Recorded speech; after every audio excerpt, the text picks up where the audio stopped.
معزز خواتین و حضرات، حاضرین کرام، سامعین کرام، آج زیر گفتگو کتاب ہے محترمہ ادا جعفری صاحبہ کی آپ بیتی، جو میرے نزدیک ایک تاریخ کی کتاب ہے، جو رہی سو بے خبری رہی۔ ظاہر سی بات ہے، اس کتاب کو میں نے مکمل طور پر پڑھا، اور اس کے بعد جب مجھے ان کے فرزند اور ہمارے دوست ڈاکٹر عامر جعفری نے جو انگریزی ترجمہ کیا ہے اسرا جعفری اپنی صاحبزادی کے ساتھ، وہ موصول ہوا، پھر میں نے اس کو پڑھا تو بہت خوبصورت ترجمہ ہے۔ حوالہ چونکہ آج کی تقریب کا اردو میں ہے، میں اردو میں گفتگو کروں گا۔ میں نے دو باب ہیں جن کا انتخاب کیا ہے، اس میں پہلا باب ہے بڑی حویلی، اور دوسرا ایک 8واں باب ہے، وہ ہے مسافتوں کے درمیان۔ تو بہت مختصراً اس کے بارے میں بات کروں گا۔ یہ کتاب آپ بیتی نہیں ہے، یہ دراصل تاریخ ہے، اور بڑی حویلی جو اس کا پہلا باب ہے جس میں وہ لکھتی ہیں، وہ جو بے چین اور بے خبر اور ہجوم میں تنہا لڑکی تھی، یہ اس کی اور میری کہانی ہے۔ اس کو جتنا جتنا ہم پڑھتے جاتے ہیں، اتنا اتنا ہم اس دور میں سفر کرتے جاتے ہیں، اور یہی اس باب کی خصوصیت ہے، اور میں کہوں گا آپ اس کو ضرور پڑھیے، کیونکہ اس میں مکمل تاریخ ہے اس دور کی، اور ایسا محسوس ہوتا ہے جو انہوں نے برتا ہے وہ ہمیں اس طریقے سے دکھایا ہے جیسے ہم پڑھتے پڑھتے اس دور کو برت رہے ہیں، اس کی منظر کشی کو دیکھ رہے ہیں۔ مسافتوں کے درمیان مجھے اس لیے متاثر کن لگا کہ اس میں برصغیر میں سیاسی انقلاب کے زمانے اور اردو ادب کی جو بحث تھی ترقی پسند تحریک کے آغاز میں، کہ ادب برائے ادب یا ادب برائے زندگی، یہ بحث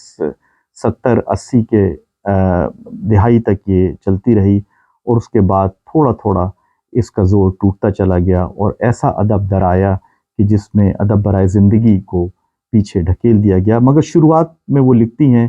کہ اس کی جو ابتدائی باقاعدہ ترقی پسند تحریک 1935 میں لندن میں سجاد ظہیر صاحب کی سربراہی میں شروع ہوئی، اس کے بعد اس میں لوگ شامل ہوتے گئے، شریک ہوتے گئے، اور نام جو اس میں ہیں وہ تاریخ کا حصہ ہیں: فراق گورکھپوری، حسرت موہانی، ٹیگور، پریم چند، مولوی عبدالحق اور قاضی عبدالغفار جیسی شخصیات۔ اس کے بعد ترقی پسند تحریک میں جو ادب کے رجحانات تھے وہ کچھ سختی کا شکار ہو گئے، جس کو انہوں نے تنقید کا نشانہ بنایا ہے، اور اس کے بارے میں انہوں نے یہ بہت دلچسپ بات لکھی ہے جو اب میرا خیال ہے کہ زیر گفتگو اس کو لانا چاہیے۔ اور اس میں یہ تحریک کا ایک خاص پہلو یہ تھا کہ اس میں اختلافات بھی ہوئے، اور اختلافات کی بڑی وجہ اس تحریک کے سرپرستوں کا انتہا پسند رویہ تھا، جو انہوں نے والہانہ پذیرائی سے متاثر ہو کر رفتہ رفتہ ایک ناقابل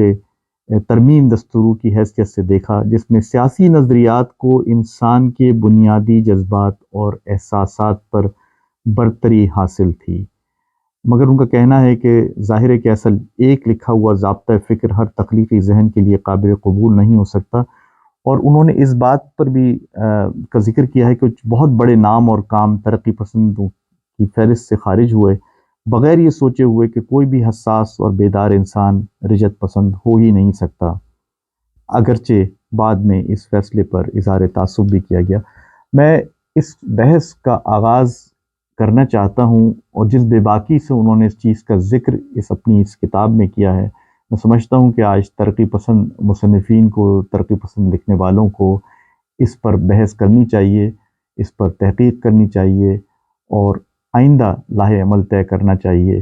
کہ ادب کو برائے زندگی رکھتے ہوئے، ترقی پسندی کو برقرار رکھتے ہوئے موجودہ حالات میں، موجودہ صورتحال میں کس طریقے سے ڈھالا جائے۔ اور یہ ادا جعفری کا فن بھی تھا، اور جو انہوں نے یہاں لکھا ہے، جس بے باکی سے لکھا ہے، میں یہ سمجھتا ہوں کہ اس پر ہمیں ضرور پڑھنا چاہیے اور اس کو زیر بحث لانا چاہیے۔ میری طرف سے اس وقت صرف 2 باب جن پر میں نے مختصر سا خیال ظاہر کیا، اور امید ہے آپ اس کو زیر بحث لائیں گے، اس پر گفتگو کریں گے۔ بہت بہت شکریہ، اور بہت بہت مبارک ہو جشن ادا جعفری منانے کے سلسلے میں ڈاکٹر عامر جعفری اور تمام ہمارے جو منتظمین ہیں، ان کا بہت بہت شکریہ۔ السلام علیکم ورحمۃ اللہ وبرکاتہ۔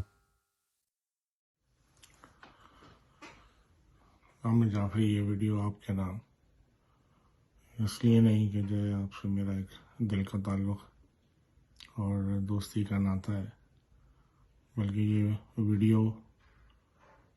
میں ایک ٹریبیوٹ کے طور پہ اس بیٹے کے نام کرنا چاہتا ہوں جس نے اپنی والدہ کی زندگی کو صفوں پہ لا کے امر کر دیا۔ ادا جعفری صاحبہ اردو سخن کے آسمان پہ ایک ایسا ستارہ ہے جن کے بارے میں کیا کہہ سکتا ہوں۔ ہاں، البتہ ان کو اپنا روحانی استاد ماننے کے حوالے سے میں انہی کی زبان میں، انہی کے الفاظ میں ان کو خراج عقیدت پیش کرنا چاہتا ہوں۔ تمام حاضرین مجلس سے انتہائی عاجزی کے ساتھ درخواست ہے کہ اگر اس ویڈیو کے بنانے میں کوئی غلطی ہو تو اس کو درگزر فرمائیں۔ آپ سب کے لیے، آپ سب کی نظر ادا جعفری صاحبہ کے الفاظ۔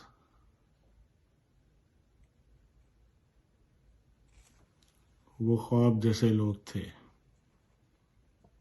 وہ خواب جیسے لوگ تھے جو حسن و عشق کی کتاب لکھتے لکھتے سو گئے۔ وہ خواب جیسے لوگ تھے جو حسن و عشق کی کتاب لکھتے لکھتے سو گئے، جو زندگانی کا زرنگار باب، جو زندگانی کا زرنگار باب لکھتے لکھتے سو گئے۔ ہواؤ تم تو دیکھتی رہی ہو، ہواؤ تم تو دیکھتی رہی ہو، تم کہاں کھو گئے۔ وہ ہم میں آج کیوں نہیں،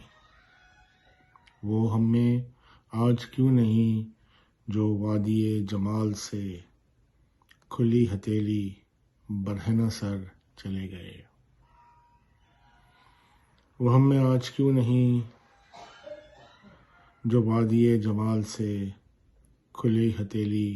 برہنہ سر چلے گئے۔ وہ بے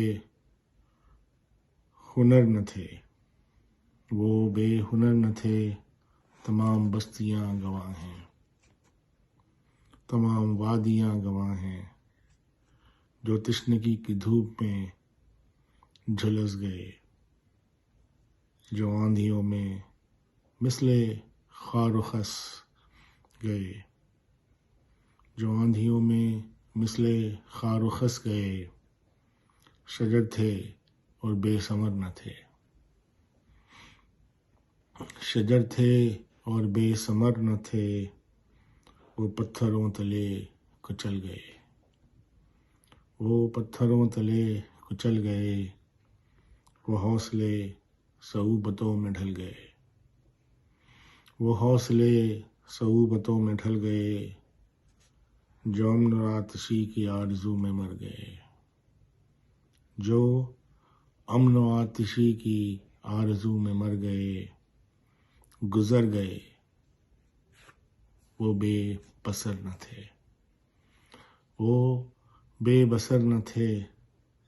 وہ زندگی کے ترجماں تھے، وہ زندگی کے ترجماں تھے اور بے خبر نہ تھے۔ شکریہ۔